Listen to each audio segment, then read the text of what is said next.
ባላቫዲያ ሙሳ ፒራላቫዲያ ሙሳ ኪላቮ የእግዚአብሔር መንፈስ የክብር መንፈስ የኃይል መንፈስ የእውነት መንፈስ እንጠራሃለን።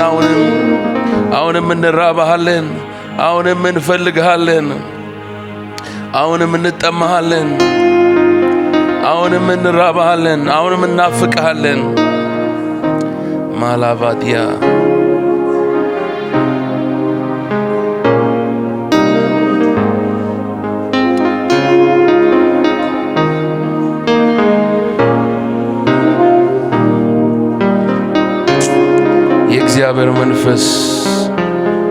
የእግዚአብሔር መንፈስ ና በመካከላችን። አባቴ የእግዚአብሔር መንፈስ የክብር መንፈስ የኃይል መንፈስ የብርታት መንፈስ ድንቅ ነህ ጌታ።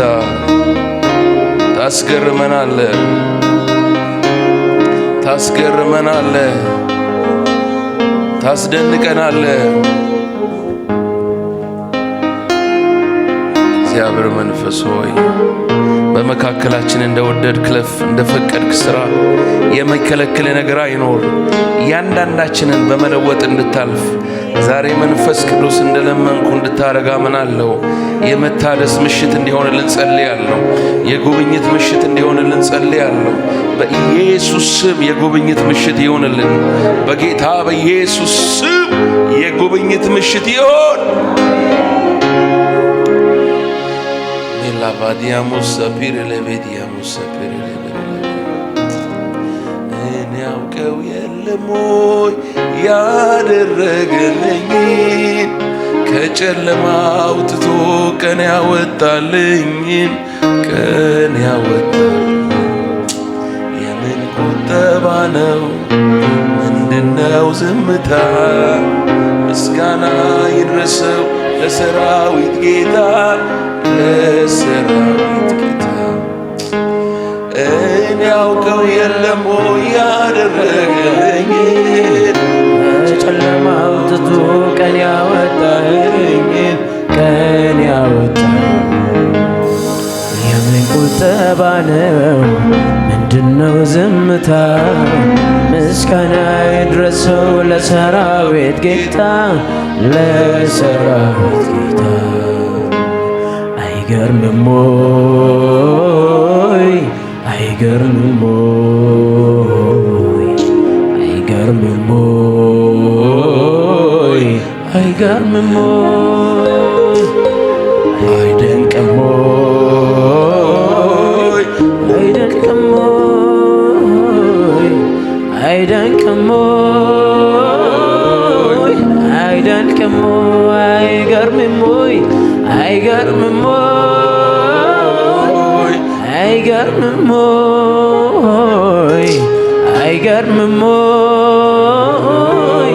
አይገርምም ወይ? የክብር መንፈስ አይደንቅም የኃይል መንፈስ የብርታት መንፈስ አይደንቅም ሆይ አይደንቅም እኔ አንተ ነኝ አንተ የኔ ገባኝ መጠን እንደተረዳው የእግዚአብሔር መንፈስ አምላክን ባመልከው ማነው የምስል ዛሬ በኢየሱስ ከፍታችን ይጨምር ቢሆን እንጂ እይታችን ሁሉ የጠራ ይሁን መንፈሴ ዛሬ በኢየሱስ በኃይል በመካከላችን እለፍ በኢየሱስ በኃይል በመካከላችን እለፍ ሊራገፍ የተገባው ነገር ሁሉ ይራገፍ ሊለወጥ የተገባው ነገር ሁሉ ይለወጥ ሊነካ የተገባው ነገር ሁሉ ይነካ አቤቱ በኃይል ይነካ አቤቱ በክብር ይነካ አቤቱ በጸጋ ይነካ አቤቱ በስልጣን ይነካ ሜካላ ቦዳ ማሳኪላ ቪዲያ ሞሰፒ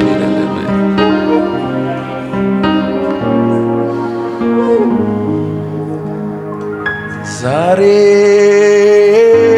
ፈለኩ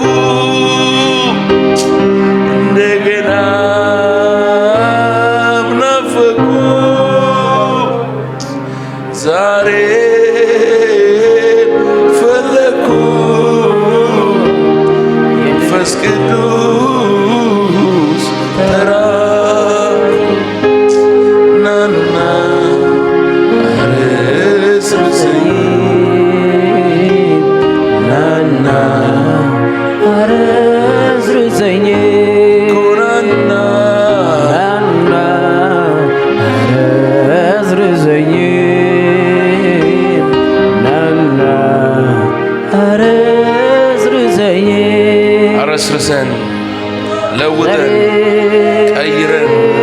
ቀንበር ሁሉ ይሰበር፣ አለማስተዋል ይነሳ፣ ማስተዋላችን ይመለስ። የትኛውም የአጋንንት ተጽዕኖ የፈረሰ ይሁን፣ የጨለማ ዕቅድ ሁሉ የፈረሰ ይሁን፣ በጌታ በኢየሱስ ስም የፈረሰ ይሁን። የጥልቅ አዋጅ ሁሉ የፈረሰ ይሁን፣ የጨለማ ተጽዕኖ ሁሉ ይፍረስ፣ በኢየሱስ ስም የፈረሰ ይሁን። ዛሬ የትኛውንም የአጋንንት ስራት ሁሉ ሰብራለሁ፣ ይሰበር፣ ኃይሉ ይሰበር፣ ክንዱ ይሰበር፣ ተጽዕኖ ይሰበር። ነገራችን ሁሉ ይለቀቅ፣ በረከታችን ይለቀቅ፣ ጸጋችን ይለቀቅ፣ ቅባታችን ይለቀቅ፣ ትውልዱ ይለቀቅ፣ በኢየሱስ ስም ይለቀቅ። ይህን ድምፅ የሚሰሙ ሁሉ ይለቀቁ፣ በጌታ በኢየሱስ ስም መለቀቅ ይሆን። የያዛቸው ክፉ ይልቀቃቸው። የሰይጣን ኃይል ሁሉ ይሰበር፣ የአጋንንት እጅ ሁሉ ይሰበር። ተጽዕኖ ሁሉ የፈረሰ ይሆን። የቃልን ደጆች ክፈትልን። ክብር በመካከላችን በኃይል ይንቀሳቀስ። ከእኛ ጋር ስላለ እናመሰግንሃለን። ከእኛ ጋር ስለምትኖር ተመስገን። ክብር ለኢየሱስ ይሆን።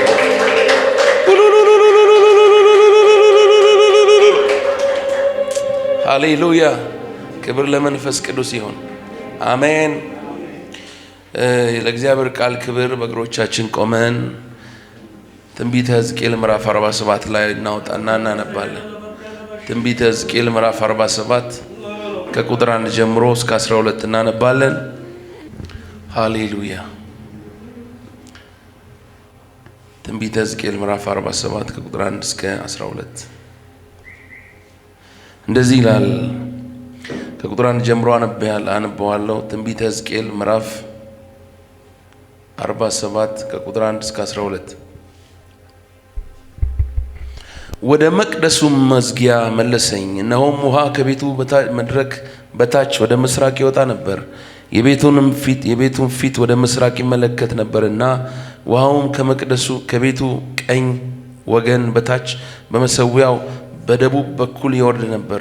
በሰሜኑም በር በኩል አወጣኝ። በስተ ውጭም ባለው መንገድ ወደ ምስራቅ ወደሚመለከት በስተ ውጭ ወዳለው በር አዞረኝ። እነሆም ውሃው በቀኙ በኩል ወገን ይፈስ ነበር።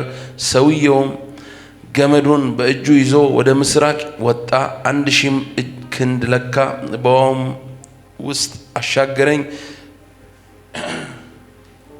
ውሃውም እስከ ቁርጭምጭሚት ደረሰ። ደግሞም 1000 ለካ፣ በውሃውም ውስጥ አሻገረኝ። ውሃውም እስከ ጉልበት ደረሰ። ደግሞም 1000 ለካ፣ በውሃውም ውስጥ አሻገረኝ። ውሃውም እስከ ወገብ ደረሰ። ደግሞም 1000 ለካ፣ ልሻገረውም የማልችለው ወንዝ ሆነ። ውሃውም ጥልቅ ነበር፣ የሚዋኝበትም ውሃ ነበር። ሰው ሊሻገረው የማይችለው ወንዝ ነበር። እርሱም የሰው ልጅ ሆይ አይተሃልን አለኝ። አመጣኝም፣ ወደ ወንዙም ዳር መለሰኝ። በተመለሱም ጊዜ እነሆ በወንዙ ዳር በዚህና በዚያ እጅግ ብዙ ዛፎች ነበሩ። እርሱም እንዲህ አለኝ፣ ይህ ውሃ ወደ ምስራቅ ምድር ይወጣል፣ ወደ አረባ ይወርዳል፣ ወደ ባህሩም ይገባል። ወደ ባህሩም ወደ ረከሰው ውሃ በገባ ጊዜ ውሃው ይፈወሳል። ሕያው ነፍስ ያለው ተንቀሳቃሽ ሁሉ በወንዙ በመጣበት ስፍራ ሁሉ በሕይወት ይኖራል። ይህም ውሃ በዚያ ስለደረሰ አሳዎች እጅግ ይበዛሉ፣ የባህሩም ውሃ ይፈወሳል። ወንዙም በሚመጣበት ያለው ሁሉ በሕይወት ይኖራል። አጥማጆችም በዚያ ይቆማሉ። ከአይን ጋዲ ጀምሮ እስከ አይን ኤግላም ድረስ መረብ መዘርጊያ ይሆናል። አሳዎችም እንደ ታላቅ ባህር አሳዎች በየወገናቸው እጅግ ይበዛሉ። ረግረጉና አቋሪ ውሃው ግን ጨው እንደሆነ ይኖራል እንጂ አይፈወስም። በወንዙም አጠገብ በዳሩ ላይ በዚህና በዚያ ፍሬው የሚበላ ዛፍ ሁሉ ይበቅላል። ቅጠሉም አይረግፍም፣ ፍሬውም አይጎድልም። ውሃውም ከመቅደሱ ይወጣልና በየወሩ ሁሉ የፍሬ በኩር ያገኛል። ፍሬውም የመብል ቅጠሉም ለመድኃኒት ይሆናል። አሜን፣ ሃሌሉያ። ለጌታ ክብር እንሰጣለን። ሃሌሉያ። እግዚአብሔር ባርካችሁ። አረፍ አረፍ እንላለን። ዮሐንስ በጌታ ቀን በመንፈስ ነበርኩ አለ። በመንፈስ መሆን ይሆንልን። አሜን፣ ሃሌሉያ። መንፈስ ከሆነ ጌታ ጋር ተገናኝተን መውጣት ይሆነልን። ሃሌሉያ! ኢየሱስ ጌታ ነው። የምናገርበት ሐሳብ ወደ ጥልቁ ፈቀቅ በል በሚል ነው። አሜን። እስቲ አጠገባችሁ ያለውን ሰው ወደ ጥልቁ ፈቀቅ በል በሉት። ሃሌሉያ! ድገሙና ወደ ጥልቁ ፈቀቅ በል በሉት። ሃሌሉያ! ኢየሱስ ክርስቶስ ጌታ ነው። አሜን። ነቢዩ ሕዝቅኤል እንግዲህ አበይት ከሚባሉ የብሉይ ኪዳን ነቢያት መካከል አንደኛው ነቢዩ ሕዝቅኤል ነው። ነቢዩ ሕዝቅኤል የኖረው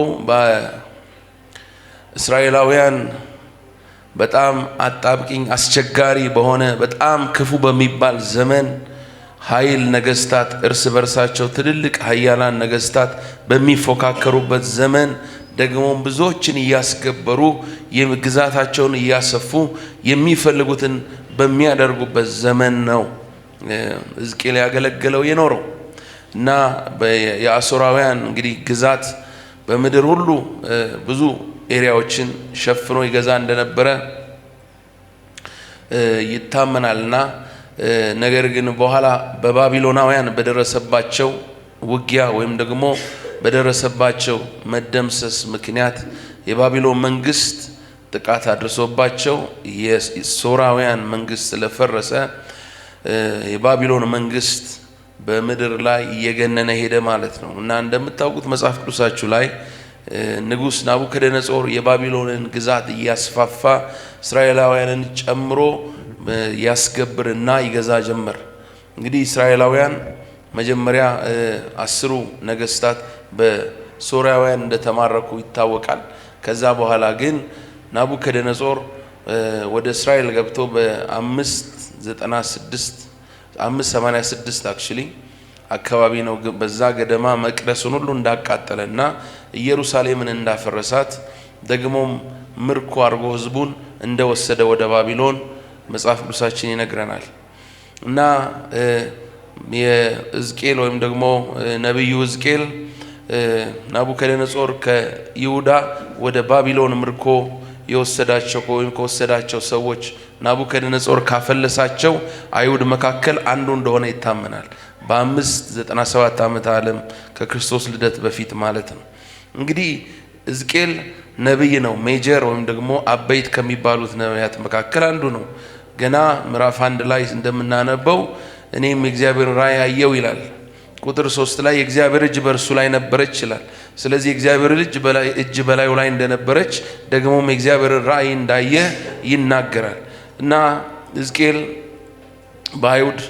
ከአይሁድ ጋር በምርኮ ሆኖ በባቢሎናውያን በምርኮ ተወስደው በምርኮ ውስጥ ሆኖ ነው እነዚህን ትንቢቶች ወይም ደግሞ ራእዮች የሚናገረው።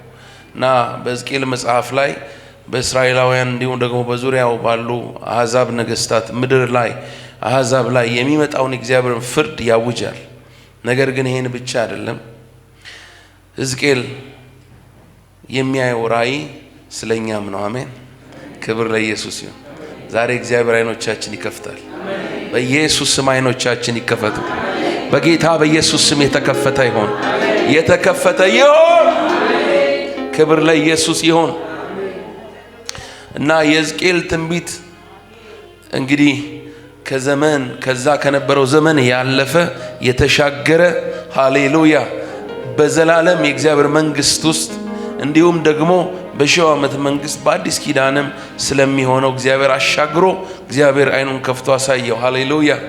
አይኖቻችንን እግዚአብሔር ይክፈት። አሜን። ስለዚህ እንግዲህ ሕዝቅኤል 47 አሁን ያነበብነውም ክፍል ይሄንን ነው የሚያሳየው ማለት ነው። በምዕራፍ 47 ቁጥር 1 ላይ ወደ መቅደሱ መዝጊያ መለሰኝ፣ እነሆም ውሃ ከመቅደሱ መድረክ በታች ወደ ምስራቅ ይወጣ ነበር ይላል። ይሄኛው ምዕራፍ ሕዝቅኤል የመጨረሻውን የመቅደስ ትንቢት ወይም ደግሞ ራእይ ያየበት ክፍል እንደሆነ ይታመናል። እና መለሰኝ ይላል። ከመቅደሱም በታች ወደ መቅደሱ መዝጊያ መለሰኝና እነሆም ውሃ ከቤቱ መቅደስ በታች ወደ ምስራቅ ይወጣ ነበር ይላል። የቤቱም ፊት ወደ ምስራቅ ይመለከት ነበርና ይላል። ውሃም ከቤቱ ከቀኝ ወገን በታች በመሰዊያው በደቡብ በኩል ይወርድ ነበር ይላል። ክብር ለጌታ ይሁን። በሰሜኑም በር በኩል አወጣኝ ይላል። በስተውጭም ባለው መንገድ ወደ ምስራቅ በሚወስደው በስተውጪ ወዳለው በር አዞረኝ። እነሆም ውሃው በቀኙ ወገን ይፈስ ነበር ይላል። ክብር ለኢየሱስ ይሁን። አሜን። እንደገና ድገሙና ወደ ጥልቁ ፈቀቅ በሉት አጠገባችሁ ያለውን ሰው። ሃሌሉያ።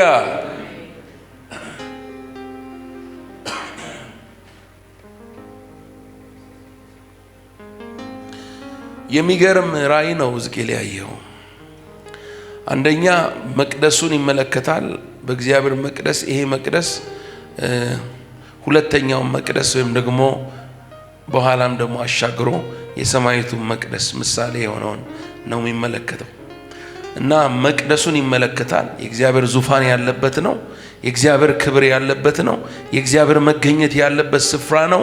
ከበታቹ ከመቅደሱ መቅደሱ ካለበት ከመቅደሱ ወይም ደግሞ ከቤቱ መድረክ፣ የቤቱ መድረክ ማለት የእግዚአብሔር ዙፋን ያለበት ማለት ነው። ከእግዚአብሔር ዙፋን በታች ምን ይወርዳል? ምን ይወርዳል ነው የሚለው ወገኖቼ? ወንዝ በሉኛ። ወንዝ ነበረ፣ ከዛ የሚወጣ ውሃ ነበር ይላል። ዛሬ ስለዚህ ውሃ ነው የምናገረው። ሃሌሉያ። ክብር ለመንፈስ ቅዱስ ይሁን። ሃሌሉያ። ስለዚህ ውሃ ነው የምናገረው።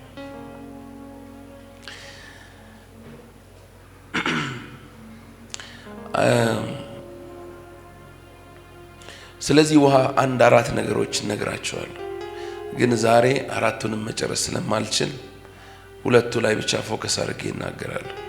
ከዛ እንጸልያለን። አሜን። ሃሌሉያ።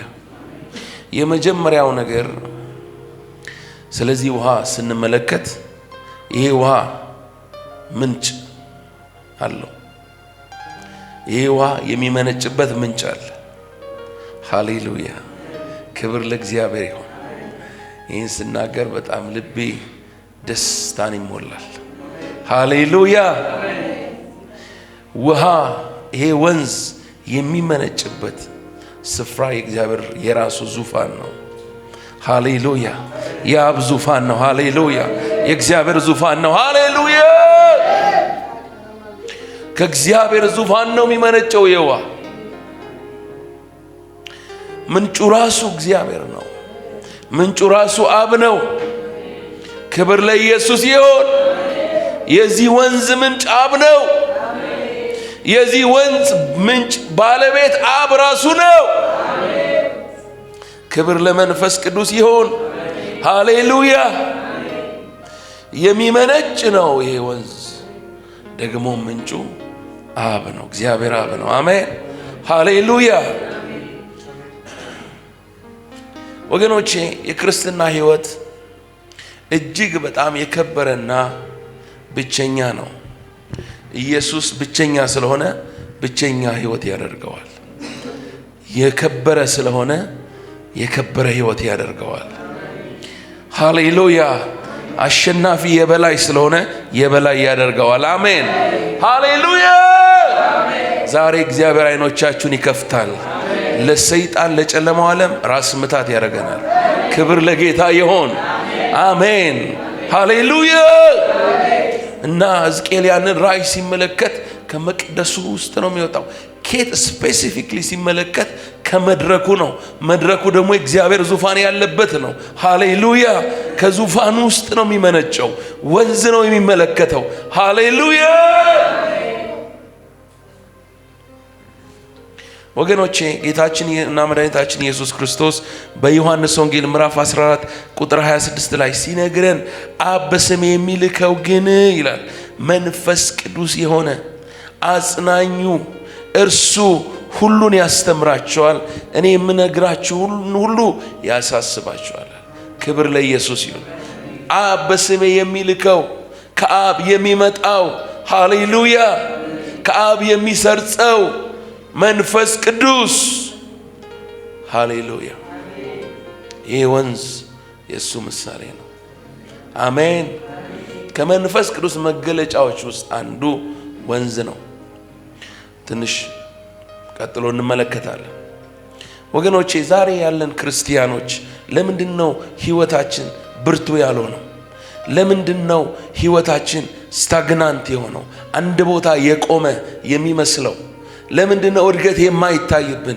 ለምንድነው ፍሬያማነት የማይታይብን? ለምንድነው መለወጥ የማይታይብን? ለምንድነው መሻሻል የማይታይብን? ከዓመት እስከ ዓመት ዘመን ይለዋወጣል፣ ነገር ግን ህይወታችን በዛ ቦታ ላይ ነው። እድገት የለም። ልጆቻችን እንኳን ስናሳድግ በተወለዱ ጊዜ እኛንም እናጸዳቸው፣ ራሳቸውን አያውቁም። ነገር ግን ከፍ እያሉ እያደጉ ሲመጡ የሚያድጉ ያንን የምናጸዳዳቸውን ነገር ራሳቸው የተወሰነ ሰፖርት ማድረግ ይጀምራሉ አይደለም? እና እድሜ በጨመሩ ቁጥር መሻሻል ያሳያሉ፣ ጥርስ ያወጣሉ አይደለም? ያው በልጁን እያሳይ ነበር ሰሞኑን፣ ልጄ ጥርስ አወጣ እያለኝ ነበር። እድገት አለ፣ መሻሻል አለ፣ መንቀሳቀስ አለ። እና በ10 ዓመታቸው በዳይፐር አይንቀሳቀሱ አይደለም ወይ? የ10 ዓመት ልጅ በዳይፐር ከተንቀሳቀሰ በጣም አሳፋሪ ነው፣ በጣም አስደንጋጭ ነው አይደለም? ችግር አለ ማለት ነው። ታዲያ ለምንድነው የመንፈሳዊ ህይወታችን ወደፊት መሄድ ያልቻለው? ክብር ለኢየሱስ ይሁን። ወደፊት የማያስኬድ ኃይል ስለሌለ ሳይሆን ከዚህ ኃይል ጋር መገናኘትና ወደ ጥልቁ ፈቀቅ ማለት ስላልቻለን ይሰማል ወይ? ፈቀቅ ማለት አለመቻል ነው ችግር ያመጣብን። ዛሬ ግን ወደ ጥልቁ ፈቀቅ እንላለን። ሃሌሉያ! ክብር ለኢየሱስ ይሁን። ወገኖቼ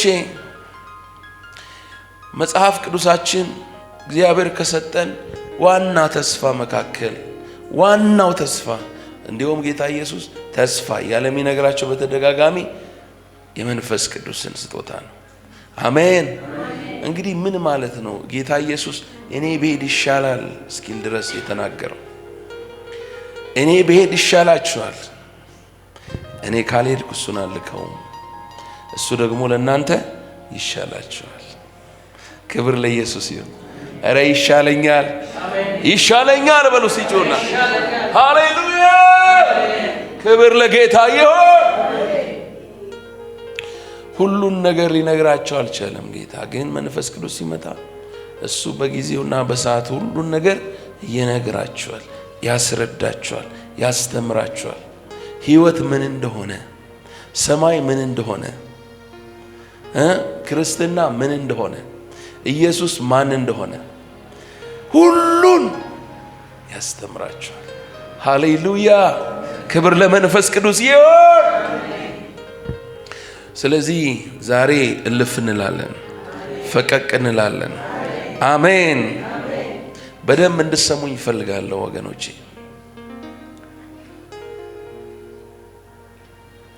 አንዳንድ ጊዜ ክርስቲያኖች ቅዱሳን ሙሉ ለሙሉ ራሳችንን ለእግዚአብሔር መስጠት ይከብደናል። የሚከብደን ደግሞ በራሳችን ሐሳብ ውስጥ ሆነን ነው። ይሄ ውሃ ወንዝ ነው። ወንዝ ደግሞ የሚወስድ ነው አይደለም?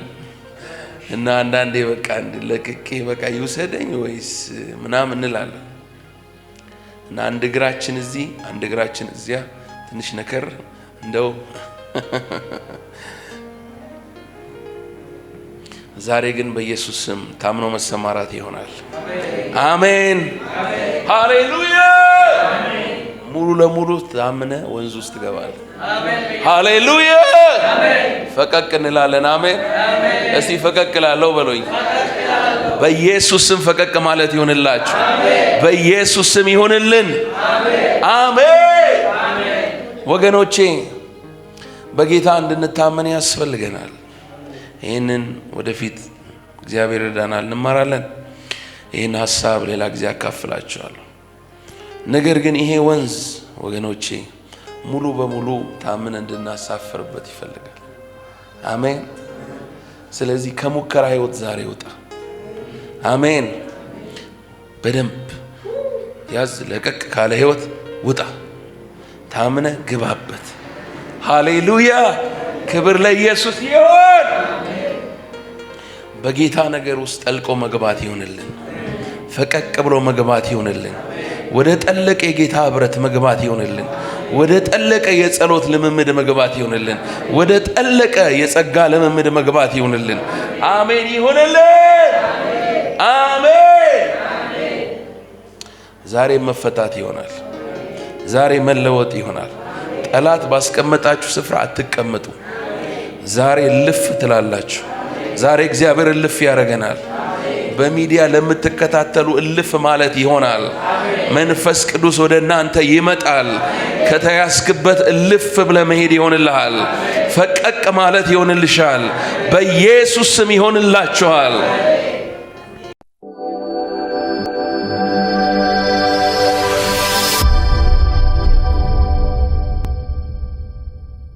ከጌታችን ከኢየሱስ ክርስቶስ ጸጋና ሰላም ለእናንተ ይሁን።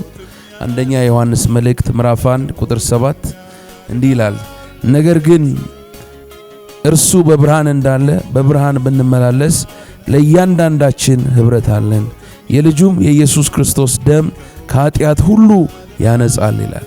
ስለዚህ ዛሬ ንስሐ መግባት የምትፈልጉ ሕይወታችሁ ለዚህ ጌታ መስጠት የምትፈልጉ ወገኖቼ ይህን ጸሎት ከኔ ጋር ትጸልያላችሁ። እግዚአብሔር አምላካችን ሆይ እናመሰግናለን። አባት ሆይ ልጅህን ኢየሱስን ስለ ኃጢአቴ በመስቀል ላይ እንዲሞትልኝ አሳልፈ ስለሰጠኸኝ አመሰግናለሁ። ጌታ ኢየሱስ ሆይ ኃጢአተኛ ነኝ፣ ኃጢአቴን ይቅር በል፣ በደሌን በደም ደምስስ፣ ስሜን በሕይወት መዝገብ ላይ ጻፍልኝ። ሰይጣንን እክዳለሁ፣ ዓለምን እክዳለሁ፣ ሥጋንና የኃጢአትን ሥራ እክዳለሁ። የሕይወቴ ጌታና ዳኛ አድርጌ አንተን መድኃኒቴን ጌታ ኢየሱስ ክርስቶስን በልቤ ላይ እሾምሃለሁ። ስለ ሰማኸኝ ተመስገን። በጌታ በኢየሱስ ስም አሜን።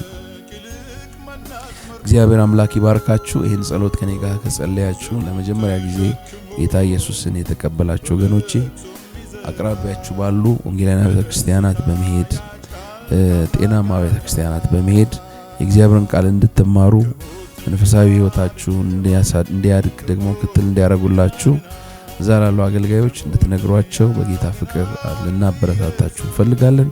የእግዚአብሔር ጸጋና ምሕረት ይብዛላችሁ። እግዚአብሔር ዘመናችሁን ይባርክ። ተባረኩ። ታንክ ዩ